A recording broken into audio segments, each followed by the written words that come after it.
Salut tout le monde, ici Utopic, j'espère que vous allez bien.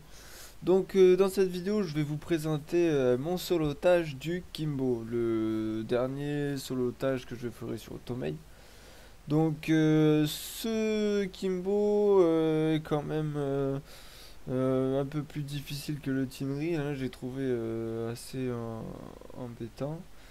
D'abord les monstres, alors le cascargot qui nous invoque, enfin qui nous pose des glyphes qui nous OS au début du tour, mais qui OS aussi ses alliés, à l'exception du Kimbo. Donc il faut essayer de se concentrer pour placer les autres monstres sur les glyphes le plus rapidement possible, histoire de les tuer rapidement. J'ai remarqué également une nette amélioration de l'IA du Bitouf par rapport à avant. Je le trouve beaucoup plus intelligent. Enfin, en tout cas, il essaye à tous les tours de nous pousser sur une glyphe du cascargot.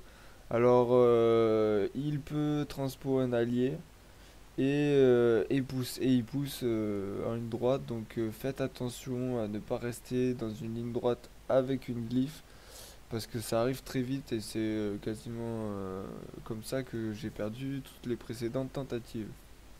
Voilà, donc une fois que le Bitouf est mort, à mon avis c'est le premier qu'il faut tuer, et la bracleur Clerc est mort, on tue le plus rapidement possible le cascargot. Hein, je sais pas quand est-ce que son cooldown de la transpo revient. Moi, il me l'a pas fait jusqu'au septième tour, donc je sais pas. Je sais qu'en tout cas, le premier tour, il peut faire une transpo. Après, je sais pas quand est-ce qu'elle revient, donc vaut mieux après le tuer rapidement.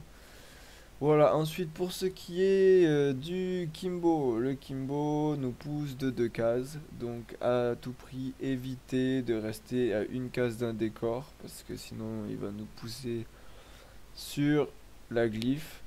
Et ensuite, bah, il faut bien calculer sa position, hein, et rester en fonction du disciple. Il faut rester dans la diagonale si vous frappez en terre ou en eau. Vous restez dans la diagonale du disciple. Si jamais vous frappez en feu ou en air, alors il faut pas rester dans la diagonale du disciple. Voilà, petit détail supplémentaire.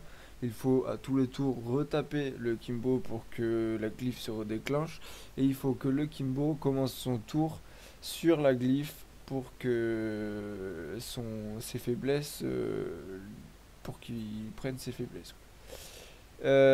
Ensuite, petite technique pour moi qui frappais en feu. Une fois que la glyphe est apparue, il faut que vous finissiez toujours vos tours sur une case blanche et ça vous simplifiera la chose, hein. Plus besoin de réfléchir une fois qu'elle est là. Vous placez toujours sur une case blanche, vous finissez votre tour dessus. L'important c'est de ne pas commencer le tour dessus. Voilà, donc j'ai pas fait le succès duo parce que je me suis rendu compte qu'il fallait le tuer en moins de 8 tours. Pour moi, c'était pas envisageable, hein. Mais bon, par contre, j'ai quand même fait le challenge mystique. Et voilà, donc j'espère que cette vidéo vous aura plu. N'hésitez pas à me laisser des commentaires, ça me fait toujours très plaisir. Que ce soit sur Facebook, en jeu ou sur YouTube, ça me fait toujours super plaisir. Voilà, donc je vous dis à bientôt et je ferai une vidéo pour rassembler tous mes solotages d'automate.